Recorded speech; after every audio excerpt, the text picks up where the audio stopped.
Give me a D and a G. It's the Dawg and Gus Show. It's the Dawg and Gus Show. Welcome to the Dawg and Gus Show. Now on Be Kind Radio. What's going on, Dog? Well, we're going to do a little chit-chat with Lisa from Sovereign Council today. Very excited to chat with her. What's up, Lisa? Hello. Thank you so much for having me. It's our pleasure. Well, Thanks for joining. How are you guys doing? Wonderful. I mean, any better, there'd be two of me. Oh, my God, I couldn't stand that. That's true. You wouldn't be able to stand it. I'd love it, but, that's just because I'm me. Well, then it could be the Gus and Gus Show. The Dog, Gus and Gus. Dog and Gus and Gus. That would be trippy as hell. For people hearing you for the first time, tell us who Lisa Thompson is, and then also who is Sovereign Council. Is a big question. Lisa Thompson. Who is Lisa Thompson? I am many things. First and foremost, I am a vocalist, and I've been singing for a very, very long time. I am a vocal coach. I've been doing that for 23 years now. And other than that, I also work in film. So I produce and direct music videos and do a little bit of set deck and assistant work in short films and feature films on that side of things. I basically do what needs to be done in the moment when it happens. So I have a quick thinking brain and a creative brain. So I like to kind of put those two together in the work that I do. And I'm in a band called Sovereign Council, which is a metal band here in Ottawa, originating from Kingston. And now I live in Gatineau, of all places. It's just kind of, our band members are all over the place. And yeah, we've been a band now for, I think, almost 14 years. And it was my very first and only metal project that I've ever been in. And I've been in many projects before that in different genres of music. And I have to say that metal is definitely like where my heart is. And I'm so happy that I didn't find this band. It found me because it was my cousin that recruited me into the band, and I joined with hesitation. And then I'm super happy that I did join because it's been my favorite project. So that, in a nutshell, is me and Sovereign Council and how I joined it. But I'm sure you have other questions too, and I probably elaborated more than I should have. Not at all. Not at all. This is nice. We like when people fill time. That's the best part of this. The less we have to talk, the better. Yeah, fair. Yeah. So, Where did you come up with the name, or was it your cousin already had the name when you joined the band? they already had the name. I kind of joined after the album was already in studio. Like, they were already tracking guitars. I believe most of the pre-production was done. And then they wanted to have female vocals as just a little feature in the first album. So I believe I haven't listened to the first album probably since it's been released. And it's a bad thing to say when it's my own band, but I believe I'm only a duet, like as an actual duet where my vocals can be heard as a solo on maybe one or two songs of the first album. And then I have a couple harmony sections and maybe a couple of other songs. And what happened was my cousin approached me wanting my vocals on it. And I originally said no, just because metal wasn't my thing in terms of me singing. And I always assumed metal wasn't very melodic. And that was just me being naive at that time, not listening to the subgenres that were available. And my dad, of all people, came up to me and he's like, "You need to listen to your cousin's band." So, and my dad's also a musician. So I'm happy that he forced me to listen to this album. And I was instantly just inspired by a couple of the songs that were sent to me. And I was listening to it in my car on the way to another band practice of another project that I was in. And I found myself driving faster just by listening to a couple of the songs. And I was like, this is intense. It's great. And so I agreed to put my vocals on that album. And it was only supposed to be me recording in my home studio and I sent my vocals off to the producer in Kingston where they were tracking, and they mixed and mastered the album. And then my cousin contacted me and they wanted me to be part of the photo shoot so that I could be on the actual album and in the leaflet, like the book leaflet. And then as we were parting ways, I was saying my goodbyes and I said, "Oh, let me know when your next show is. I'll come check it out." And then Alex, the lead singer at the time, was like, "We were kind of hoping you would play the show with us." And then the rest is history. I played my first show with them and felt extremely awkward on stage because I was primarily like a classic rock party band or country singer or, that style of a vocalist. So it was definitely a learning curve and humbled me like you wouldn't believe to be in that environment. And then because I fell in love with the community, the fans, like the audience is just such a welcoming and different experience from, a party band in a bar with drunk people spilling beer in your, gear all night. And it's very different.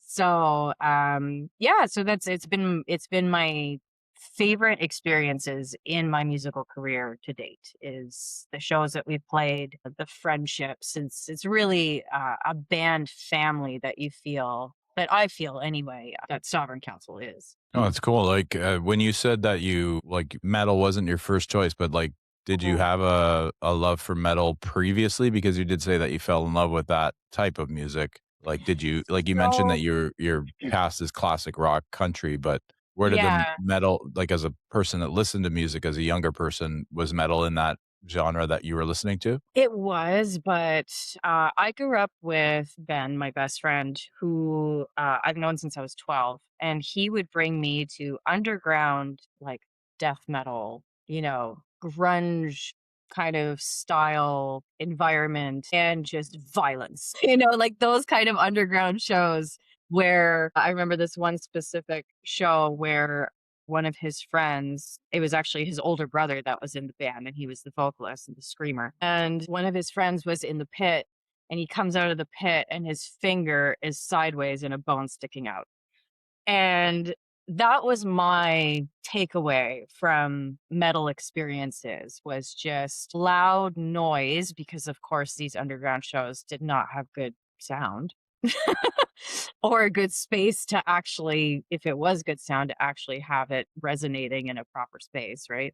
Yeah. So I think it was just, yes, I did have appreciation for the style of music. Just I wasn't introduced to anything heavier than Evanescence at the time, or like Disturbed or Korn, right? So that was because of the age that I am.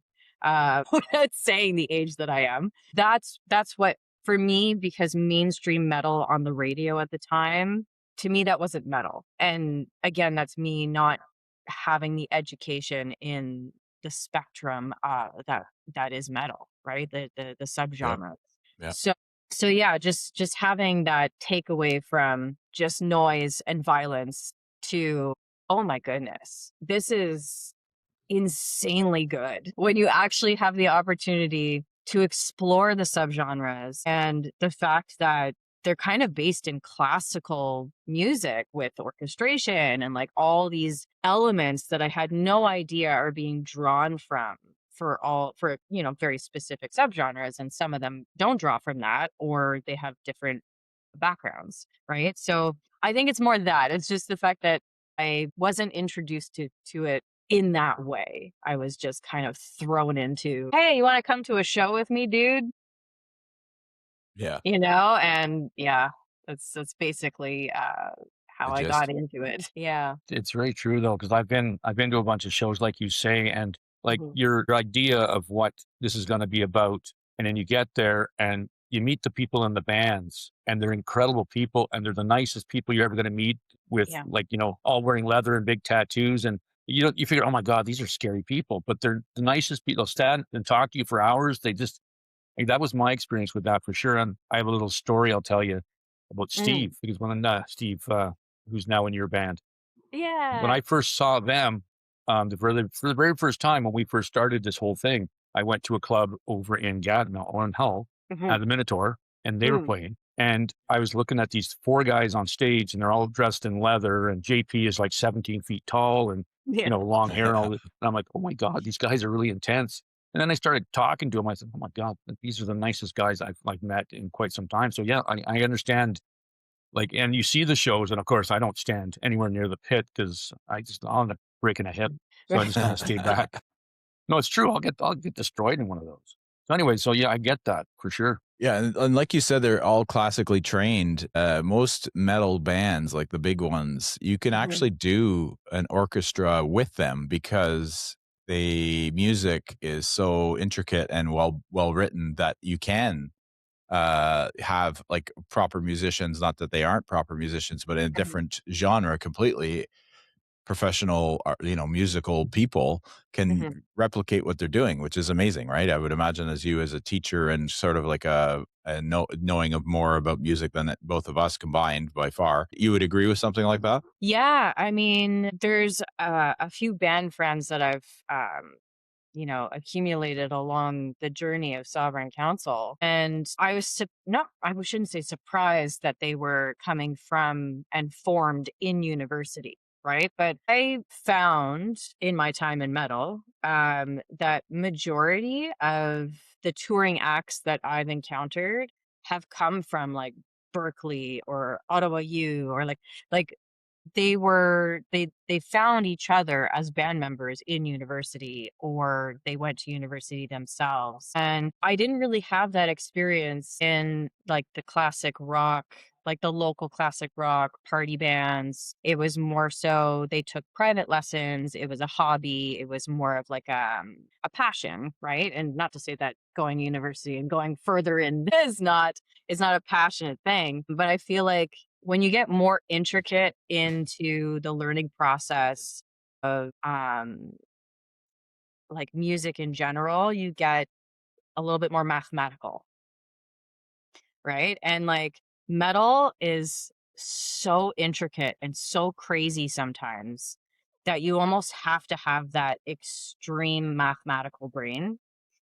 And I just find it super fascinating that a lot of these bands found each other just through like extended learning, and it's admirable. Like it's super admirable. I think that and it's not just metal, obviously. There's other genres where the people find each other in universities and higher learning and that kind of thing, or even just in music schools in general where they're taking secondary learning. But yeah, a lot of musicians find each other through school. A lot of metal songs can be made into orchestral pieces because they have those foundational elements of like the structure, the song structures and stuff like that, and just the movement that goes along with from song start to finish. Again, I'm talking like so much. I'm sorry. No, it's good. It's true though, like, and it's obvious that you're passionate about it. That's why you can speak about it like that. But it's like, Yeah. you look at like even Offspring, like, did you know that they were all in rocket science school before they became a big band? Like they were all That's like crazy. very educated, and Weezer too. Weezer was both, well, like they met each other in university and just sort of became this side band that they decided to start. And, they ended up being massive. But it's interesting that you say mathematics because, Dawg has mentioned how nice they are, but the fact that they're usually really smart people too. Like it's like some artists that you talk to may be just completely artistic and just, have a real great brain for that. But there's people that are musically gifted that actually are incredibly smart outside of music as well. So it's interesting how the whole thing comes together. Who would you say are your biggest influences? Wow. That's kind of like a very difficult question to answer. I mean, before my training when I was younger, I loved Eva Cassidy, which not many people know who she is. She's kind of underground. She is mainstream, but not many people know about her. And she's more in the contemporary kind of space, like blues kind of vibe. Because I started off doing classical training and then went into blues, jazz, and then eventually pop, rock. That was my process. And then metal wise, I really was drawn to Within Temptation, and that's kind of how I found my own vocal style in metal. So my vocal like character, if you want to call it that. Just because she had these tiny little flips that she would do on her voice. And I was like, ooh, that's cool. So vocally, I feel like I was inspired by her. And then musically, it's a very wide spectrum. Like I love In Flames is great, just like the intensity, the emotion, the complexity of the writing is, phenomenal. I love Periphery as well. And I'm not really like a prog metal listener, but I love the just where it takes you. And it's like right out of left field. You don't see it coming kind of thing. And it's like, whoa. It's so well done. Architects, I love them too. Evergrey is a massive influence, I think, right now for Sovereign Council's writing style. Devin Townsend, anything that's melodic and emotionally driven, I think, and heavy is definitely what we're kind of not aiming for, I would say. It's more allowing it to kind of evolve naturally based on what we enjoy in metal music rather than putting ourselves in a box. Because I don't know if you've noticed, but every album sounds different. Like we have 3 albums out right now and none of them sound the same. Do you Nice. feel that it's changed since you joined Sovereign Council? You think the sound of the band has changed with your input over the last 2 albums that you've done? Yeah, I feel like it's evolved with everyone's input. So for me, my input really started to come into play on album 2, where I was actually part of the writing process. Majority of my input was on the vocal melodies, the cadence, like just structuring the vocals themselves and writing the harmonies. And on album 2, which is Laniakea, I'd say I have more of like a 40% vocals as lead vocals on that album. And Alex was the other 60% for lead. And then with World on Fire, majority was written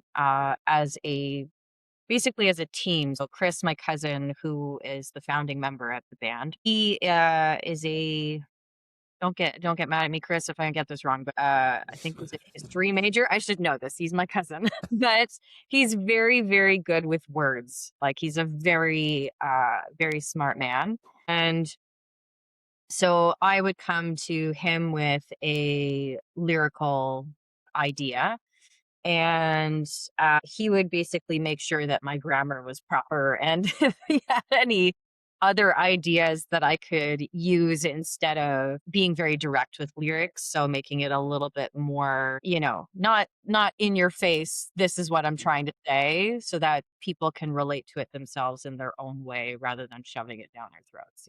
So yeah, I'd say World on Fire, I had the most influence on the change of the sound of the music alongside with like the musical side of things. The track World on Fire, I wrote in its entirety. So from a classical piano piece is how it started. And then lyrically and vocally, I came up with the lyrics and the vocal melodies for just that one track. And then, of course, my bandmates helped me to make it metal because I didn't really know how to do that. And I still kind of struggle with that because I feel like even though I have a great appreciation for metal, it's still hard to translate writing something on the piano and vocally and then trying to communicate how to do the guitars or the drums. And I'm not a guitar player, I'm not a drummer. So to kind of dictate what I want that to be it's not helpful. And we try to have everything, it's not just a one-man show, right? In Sovereign, we try to make everyone feel like we all have a say, we all are contributing in our own way. And that way you feel more like a band family rather than one person writes the songs and here, learn them. Yeah. It wouldn't be very conducive to a good band, really, right? I would think so. Yeah. I mean, everybody's different in how they approach their projects. And if it works for them, then great. For me personally, if I don't feel comfortable writing with somebody, I don't want to be in a project with them. Yeah, fair. So, like, because writing is a very vulnerable thing. You're putting yourself in that vulnerable state to share something that you're almost embarrassed to show someone in the beginning, and then you get used to sharing with that person, and then it's like, well, if they don't like it, then we'll just change it together, right? Yeah. but it is a very vulnerable thing. And if your bandmates kind of give you a vibe of, I don't even want to sit in the same room with you, Yeah, yeah. that kind of changes things, right? So Do, yeah, do, I think it's important. yeah. Do you think that vulnerability is like cross genre? Everybody that writes the song it's personal to them. Like it's do you think that doesn't matter what type of music it is? There's always the writer that writes something that is really to their heart and they bring it out to people. Would I agree? Would you agree with that as a non-songwriter writer? Would you agree that that's a good statement? I honestly, I think it would depend on the person. I'm a very like soft-hearted person. So for me, I connect with my lyrics, I connect with my audience through performance, right? Whereas some people are very just get words down, create the music. It is what it is kind of thing, rather than being emotionally tied to it. So I think it depends on how you see art and whether or not you have that emotional attachment to it. And I think if you have emotional attachment to it, you're putting yourself more out there. For me, anyway, that's how I feel by kind of being a little bit more vulnerable, because if someone doesn't like it, then it's like something I created and something that I hold dear to me. You don't like it, Yeah, yeah. right? So yeah, I think it just depends on the person. It makes sense. Some people are just trying to make hits, and then some people are actually trying to make it sound Yeah, and some better, people do right? that for a job too, right? So they kind of Yeah. can't be that invested in it. It's more they're creating the art, they're selling it, or they're doing it for an artist that they've been hired to do that for, right? Yeah. So yeah, and some people just want to pump out music, right? So it's just it doesn't matter how much time they spend on it. They need to pump it out for content. Yeah, makes sense. Have you ever scrapped a track? Oh, yeah, all the time. Yeah, and I'm sure every writer's like that too, where you come up with something, you think, "Ah, this could potentially be something cool," and then the further you get into it, you're like, "Well, I'm already sick of this." You just don't revisit it. And then there's some times where, you create something cool, you table it for a little bit because you get stuck or writer's block. You come back to it a year or 2 later, and then it turns into something great. Yeah, so I don't know. No, no, it's a good answer. I mean, it's something that I think everybody does. Like Yeah. anybody that like is creating any art or even for business or whatever, there's always something that's thrown away or like put aside, and you just like even like look at Prince. Like there's like how many songs that he had in his vault that they're trying to release, right? Yeah. Which would be super cool. But yeah, I was just interested to know that. I ask Weird. a funny question. Are you interested in a funny question? Is that something Sure. you're up for? You're up for that? Yeah. So you just robbed a bank, okay, and you got in the car and you put a song on. What song is playing as you're driving away? Bicycle by Queen. Nice. I'm a very silly person. So for me, it's more about like making light of situations. And yeah, it has to be something silly and fun. Yeah, and that's a pretty smart band too, because they were the from what I read was their music can be played perfectly by an orchestra because of how well written it is and how you know what I mean? Like, and Yeah. obviously Freddie helps with his voice, but certainly the band itself is pretty tight. Yeah. And What's your it's big wild they Oh, recorded sorry. that like very different from how we record today. And it just Yeah. So good, yeah, and that movie was great too because then you kinda saw the inside, like, they had a 6-minute song or whatever, the Bohemian Rhapsody or 8 minutes or whatever, and they're like, "Why you can't have anything longer than 3 minutes," or something like that, and then just like, "Well, this is what we're releasing, so play it," and then, of course, it became one of their biggest hits. right. What's your biggest challenge today? Oof.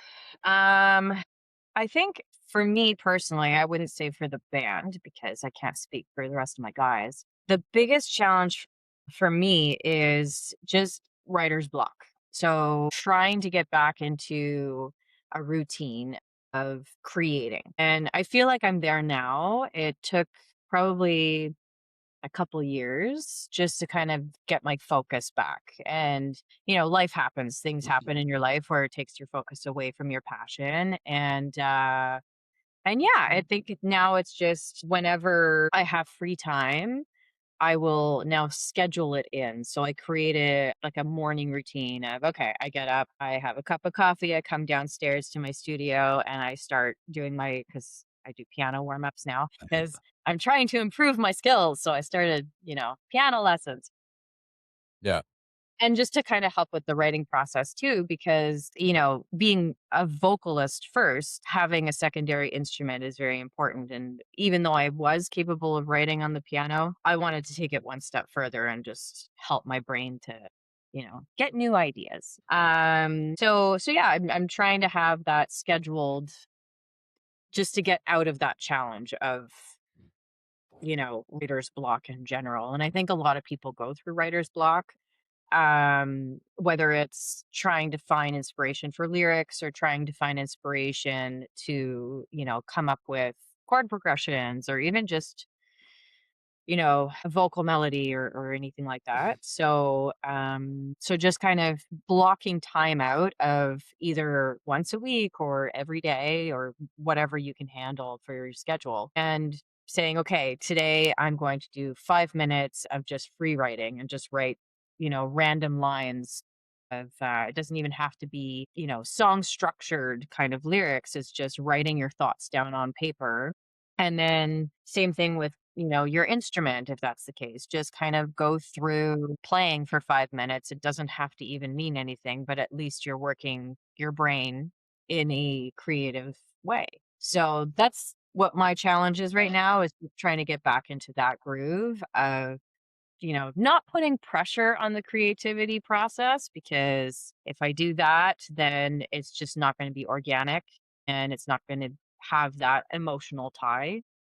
Yeah. It's really important to me as a singer because if I don't have that emotional tie, if I don't feel the song, you're going to see it in my performance and you're going to hear it on the album that I'm just singing like a robot. Yeah. That's not good. No. Streaming, good or bad? I think it's like in terms of Spotify and like YouTube and stuff like that for people to not purchase your music. Yeah. Is that the question? For me, I think there's a good side or an up and a downside to it, right? The plus is that like new fans can discover you because you get algorithms sometimes that put you on playlists. And, when you're a smaller local band, people don't necessarily find you, right? Unless they go to shows and somehow you're on that bill. Um, and then of course the downside is people are listening to you for free. But really, even if you were making money off of it, because you have to get to a certain streaming number before you even can think to make money off of it, right? To get to those numbers, if you are at those numbers, then that means you're playing bigger shows, you're selling more merch. So I don't know. It's the music industry. If you're not in it because you love it, then Yeah. you can't really you Yeah. can't really enjoy the process of it because then you're just so focused on the business side of things, which is fine for, if it's your jam. But yeah, I think when I was younger, I kind of got stuck in that where I wanted to be famous and like touring and all that stuff, right? Yeah. Of And course. now I just am happy to hear that, I walk down the street or I'm in a bar and someone walks up to me and they're like, "Hey, are you Lisa? Sovereign Council?" And I'm like, "Yes, I am." And I feel like that's such a cool feeling, or hearing your song on the radio, or, being in someone else's home and they're playing their Spotify and all of a sudden you hear your song come on. What? Didn't even know you knew who I was. So Awesome. yeah, it's a great feeling. So I think, having that kind of mentality around it for me is a little healthier for myself rather than focusing on, streaming platforms are hurting my success in my band. Yeah. Yeah. Leaning into it as opposed to like pushing against it, right? Yeah. And I'm sure everyone has their own opinion on that too. Oh, they do. Yes, they do. Would you prefer to be independent or on a label? Definitely independent. I feel like everyone that is a member of Sovereign, we all have lives, right? We work. Some of my boys are married. They have kids. Well, Steve has kids. No one else has kids. But to be able to tour, labels want you to tour, first of all. You need to make money for the label. So it's a very big commitment. And I don't think we'd even sign like a distribution contract because it's a lot of pressure and you have to deliver. For me, I don't want to feel that pressure with my art, with like the passion that I have for music, because I feel like that can sometimes take that away a little bit, so yeah, I feel like where we are now and in our age groups that we are, it's no longer this fantasy of, we want to get on the biggest label and the biggest tours and that kind of thing. We just really enjoy each other's company. We like writing together. We love performing live together. We're a really great synergy right now with our personalities and just, like I said, band family. I think we're finally at the point where we have members where we're all on the same page. We all have that, we all have the same hearts, which seems really corny to say, but we all care about each other very much. So yeah, it's just a great vibe that we have and great chemistry, like musical chemistry. What don't Yeah. fans see? What's that? What don't fans see? What don't they see? In what context? What goes into it that they don't see? Oh, I guess the silliness. I mean, we used to post that a lot earlier in the day when we would post a lot more content. But yeah, we pick on each other. We're kind of like, brothers and a sister. That's basically the dynamic. You don't see the negotiations that we do within the band, like when we get offered shows, whether or not to take them. And it's all because of our personal lives. Our drummer is military, so it's very challenging to kind of coordinate things sometimes, even practices. We only practice as a full band maybe once every 3 months. And if we do have a show coming up, we practice maybe twice or 3 times before the show, and that's it. And that's just because my cousin Chris still lives in Kingston, Brandon's in Petawawa, and Pascal and Steve and I live in Gatineau. So it's very challenging, right? But yeah, other than that, what you see of us online, that's who we are. You're not Nice. really missing anything. That's the best way to be. Then you don't have Yeah. to be pretending about anybody, be anybody. Yeah, exactly. There's no mask there. That's right. Well, we know for sure that Steve is a character, so because we know Steve, so and he's a Oh, yeah.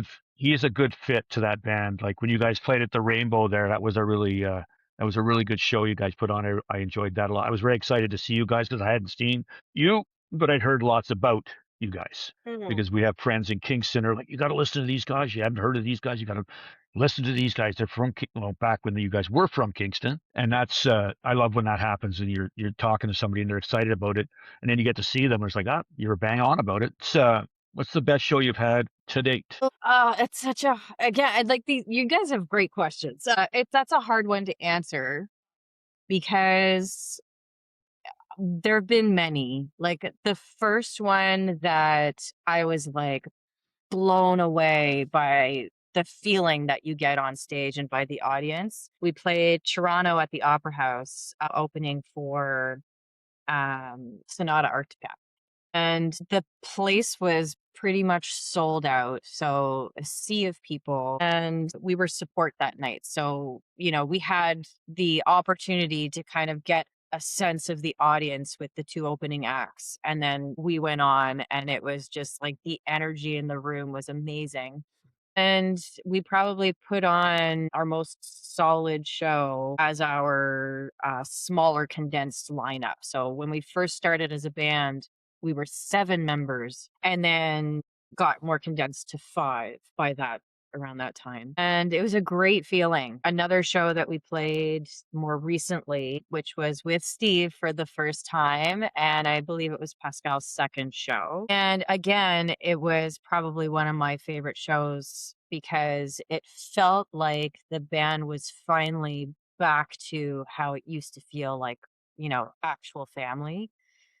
And it was just this big, like, yes, like this is the energy that we should have, So And it was a great show. Blanking who we played with. It was at Overtime.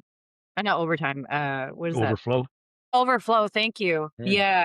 Oh, it was with Seven Spires and who was the headliner? I'm just not as familiar with that band. They were phenomenal though. Oh, I can't think of it. Anyway, this was about like 2 months ago, maybe 3 months ago. I can't remember.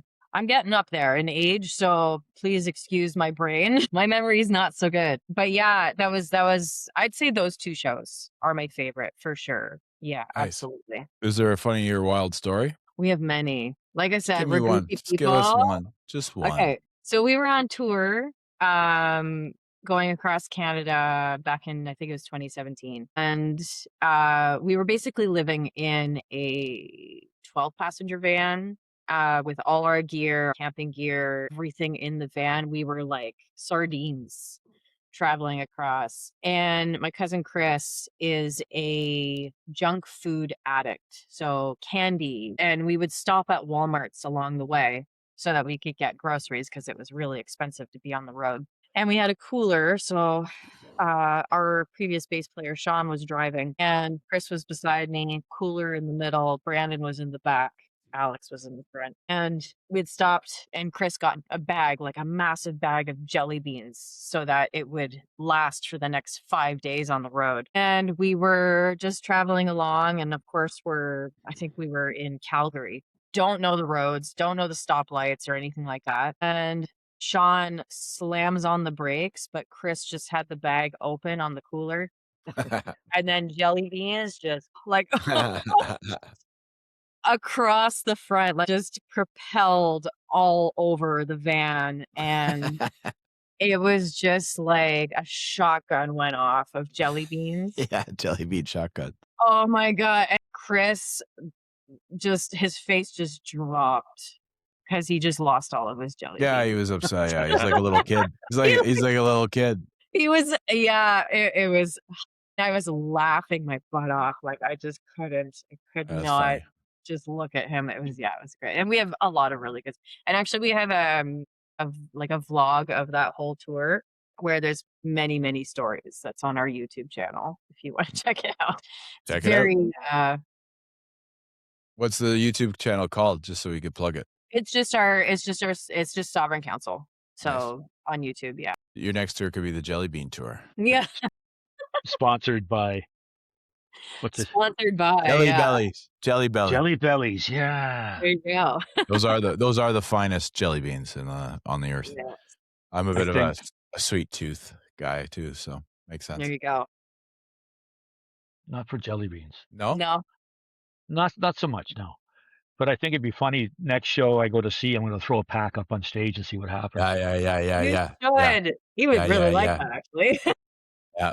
Free But candy. we'll get the dollar store ones because we're not fucking around with that Jelly Belly $6 No, bag. no. I can't afford that. No, but it's just even better. It's just a better story. Yeah, for sure. What do you got, Doggy? Who messes up the most, like during practice or even on stage? Oh. You throw somebody under the bus. The Jelly Bean Bus. Jelly bean bus, yeah. Honestly, we all make mistakes. Like we do. I make a lot of like lyrical mistakes, but I don't see it, Lisa. What's that? I don't see it. You don't see that I make mistakes? Oh, I do. Nope. But I've been singing for like a long time, and I just will start going, man, I don't care. I will do whatever to keep singing. I'll make up words. I'll repeat lyrics. No one's going to know. No. Nobody's going to know. It's good. It's a good attitude. I like that. Yeah. But we're not, like I said, we don't practice together that often. So we kind of have to do our own homework on our own time, and we're all really busy. So chances are when we get together, there's going to be a lot of fumble. Fair. Rapid fire. Remember, this is rapid fire. Favorite artist. Nice. There you go. Dream collab. Devin Townsend. Nice. Not your favorite though? Okay, whatever. No, I love Devin, but like he's got a lot of quirky sides to him too, right? Quirky's good. Get Song you wish you wrote. Goodness. Oh, yeah, let's come back to that one. All right. Studio or stage? Planet Studio in Montreal. I've never recorded there, but it's a beautiful studio. Stage, I really enjoyed the Opera House. Nice. I like that answer, actually. Dogs like then she picks one of each, but we were thinking one or the other. But that's okay. Oh, No, I'm No, sorry. no, don't change it. Do not change it. We love that answer. no, it's a Okay. great answer. Pet peeve. Talking poorly about other musicians. Nice. It's a good That's one. a good one. If not music, what would you be doing? If not music, I would probably be in, well, it's still music, but like acting, musical theater. Nice. Yeah. The arts must come out. Okay. Sure. 80s or 90s as a decade of music? 80s. Well done. Best. There you go, Very dog. quick. There you I go, like buddy. the fact that there was no thinking involved. It was just, Shoot her Yeah. straight. yeah, that's right. Very natural. What's next for you guys? We're writing right now. So we just started the writing process. So hopefully in the next couple months, we'll have a bunch of ideas where we're going to start to piece some stuff together. And like I said before, we want it to be organic and not forced. We're on no timeline. We're not trying to get ready for something. We just want to create something that we're all proud of because we've all contributed equally. And yeah, we just want to make sure that when we do release something, it's something that is dear to all of our hearts and not just because we need to create content. That's great. That's great. Where can people find you? We are on Spotify. However, Spotify only has, I believe, just World on Fire EP. YouTube, you can find, I think, everything else. We're also on Bandcamp, is where you can find, where you can purchase our merch as well as our albums. Shout out to Bandcamp. Yeah. We're also on Facebook, TikTok.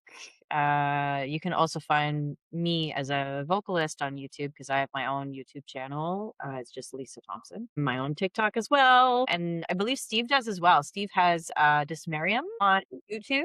Yeah. And he has his own TikTok. And of course, you know, Pascal's Paco from The Agonist. So you can find anything that is Pascal related on the internet on every platform. So yeah. Nice. Nice. Yeah. And they can get hard copies how? Through Bandcamp.